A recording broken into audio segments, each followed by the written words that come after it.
जय हिंद फ्रेंड्स।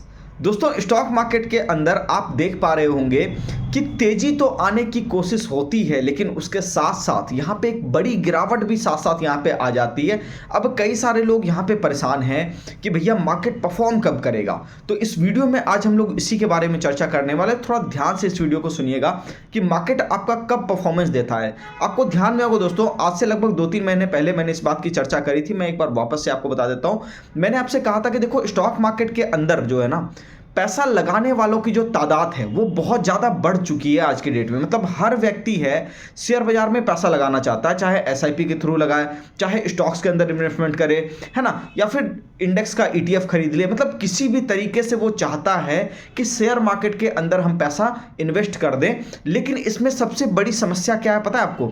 इसमें सबसे बड़ी समस्या ये है दोस्तों कि शेयर मार्केट के अंदर जब तक पैसे की टेस्टिंग नहीं होती है, जब तक स्टॉक मार्केट के अंदर आपके पैसे की टेस्टिंग नहीं होगी, आपकी टेस्टिंग नहीं होगी, बाजार तब तक आपको यहां पे 1 रुपया लेकर के जाने नहीं देगा। स्टॉक मार्केट में भी बिल्कुल सेम काम हो रहा है। मतलब यहां पे अगर आप देखोगे तो मंथली टाइम या वीकली टाइम फ्रेम में अगर आप निफ्टी को देखोगे तो वहां पे आपको दिखेगा कि मार्केट जो है वहां पे एक डबल टॉप के जैसा फॉर्मेशन बना करके बैठा है।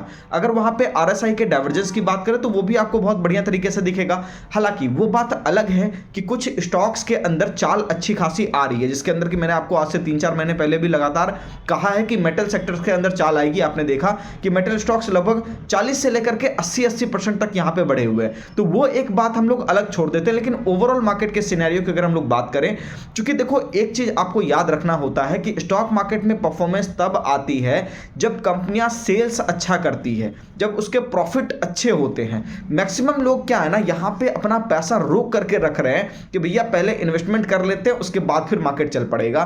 तो वहां से क्या है कि अपना कुछ पैसा आ जाएगा, तब जाकर के उसको खर्च करेंगे। ये बात मैंने आपको आज से 3-4 महीने पहले भी बताई थी। सेम कहानी यहां पे दोस्तों हो रहा है कि लोग खर्च को रोक करके बैठे हुए हैं और उस कारण से हो ये रहा है कि मार्केट के अंदर चाल बढ़िया बन नहीं पा रही है। मतलब सारे लोग जो कंजम्पशन कर सकते थे, जो कंजम्पशन को बढ़ा सकते थे, उनकी प्रॉफिटेबिलिटी बढ़ने के बाद, उनके अर्निंग्स बढ़ने के बाद, जैसे लोगों की सैलरी बढ़ी है ना, और उस हिसाब से कमाई जब बढ़ी है तो उस हिसाब से उनको खर्च भी करना चाहिए। लेकिन वो चीज़ वो छोड़ करके वहाँ पे पूरी तरह से स्टॉक मार्केट पे आ गए कि नहीं नहीं, यहीं से रिटर्न बनेगा, यहीं से सारा चीज़ होगा। इस तरह से मार्केट परफॉर्म नहीं करता दोस्तों। ये मार्केट के काम करने का तरीका नहीं है। ये बात मैंने आपको पहले भी कही थी, इसीलिए मार्केट यहाँ पे अटक रहा है। एक लेवल्स आपको यहाँ पे बताना चाहूँगा दोस्तों, 25,200 से लेकर के 25,000 का जो एरिया है वो काफी क्रूशियल एरिया है। एक बार स्टॉक मार्केट उसके नीचे अगर आया तो नीचे वाला जो जोन है, यानी कि अगर आप कहोगे तो 24,800 से लेकर के 24,000 वाला जोन, धीरे धीरे करके मार्केट में ऐसा दिखेगा आपको कि एक बड़ी गिरावट वहां पे आपको देखने को मिल रही है। तो उसके अंदर क्या है ना कि अगर एक बार 25,000 के नीचे बाजार सस्टेन किया तो उस केस में आपको यहां पे सतर्क हो जाना पड़ेगा, क्योंकि अगर आप नहीं होते हो सतर्क तो मार्केट वहां पे आपको एक अच्छा खासा फॉल दिखा देगा। और एक बात और आपको बता देता हूं, यहां पे मार्केट जो है ना आपको परेशान कर देगा। मैंने आपको पिछली बार भी बताया था कि मार्केट में 2026 के हाफ तक थोड़ी सी समस्या है। तो स्टॉक मार्केट आपको एक्चुअल में परेशान करने के मूड में है कि मतलब किसी तरह से ये माल छोड़ दे। और मैं ये बात अच्छे से जानता हूं, जब तक लोग माल छोड़ेंगे नहीं, जब तक बाजार हल्का होगा नहीं, तब तक मार्केट यहां से अच्छे से परफॉर्मेंस देगा नहीं। एक आधा स्टॉक की बात अलग है, एक आधा सेक्टर की बात अलग है, या मैं उन लोगों की बात नहीं कर रहा जो स्किल्ड ट्रेडर हैं, मैं उसकी बात बिल्कुल नहीं कर रहा। लेकिन जो नए लोग हैं उसके पैसे की टेस्टिंग जरूर होगी, ठीक है। और वो दोस्तों 2026 के शुरुआत से ही होगी। तो इस चीज को दिमाग में रखिएगा कि एक बार 25,000 के नीचे निफ्टी गया तो याद रखिए वो पैसे की टेस्टिंग शुरू हो गई है। मैं ये बिल्कुल नहीं कह रहा कि मार्केट बहुत ज्यादा गिर जाएगा, लेकिन मैं ये भी कह रहा हूं कि मार्केट बहुत ज्यादा बढ़ेगा भी नहीं। मैं इंडेक्स की बात कर रहा हूं, ये बात ध्यान से समझिएगा।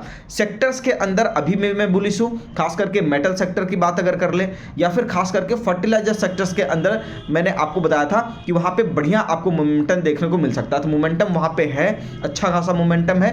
कई सारे स्टॉक्स के अंदर मैंने चाल देखी है कि बढ़िया एकदम काम कर रहा है। तो आपको वहां पे डरना घबराना नहीं है, चीजों को लॉजिकली समझना है, थोड़ा इंतजार करना है। पेशेंस वाला साल हो सकता है 2026, कम से कम आधा जब तक 26 नहीं निकल जाए तब तक मैं नहीं समझता कि ठीक है यहाँ पे कुछ वैसा, मतलब इसका मार्केट का जो जहर है ना वो पूरी तरह से नहीं निकला होगा। इसका मतलब मैं आपको ये बता देता हूँ सीधी सी बात, ठीक है। तो मार्केट में बड़ी गिरावट मैं एक्सपेक्ट नहीं कर रहा, लेकिन मैं साइडवेज जैसा एक्सपेक्टेशन रख रहा हूँ, जिसमें कि आपको धीरे धीरे धीरे धीरे करके पोर्टफोलियो डाउन होता हुआ दिख सकता है। अगर आप कुछ अच्छे सेक्टर को छोड़ करके कुछ ऐसे जगह पे हैं जहां पे कि ऑलरेडी एक अच्छी खासी चाल आ चुकी है किसी स्टॉक्स के अंदर। तो उम्मीद करता हूं आपको समझ में आ गया होगा कि यहां पे आपको क्या करना है। बाकी मिलते हैं नेक्स्ट वीडियो में। चैनल पर नए हैं, चैनल को सब्सक्राइब कर लीजिए ताकि हम लोग यहां पे जो बातें करते हैं स्टॉक मार्केट से रिलेटेड कि मार्केट में किस तरह की चीजें हो सकती है, कौन कौन सी खबरें हैं जो मार्केट को इफेक्ट करती है ना, तो उसके ऊपर हम लोग लगातार यहां पे चर्चा करेंगे। अगले वीडियो में हम लोग बिहार इलेक्शन के बारे में भी थोड़ी सी चर्चा करेंगे, क्योंकि 14 तारीख को रिजल्ट आने वाला है और कुछ वहां पे मैं आपको चीजें बताऊंगा कि क्या क्या सिनेरियो बदल सकते हैं। एक बार जब आपका रिजल्ट आ जाएगा तो वो चीजें हम लोग वहां पे डिस्कस करेंगे। उम्मीद करता हूं सारी बातें समझ में आई होगी। मिलते हैं नेक्स्ट वीडियो में। धन्यवाद।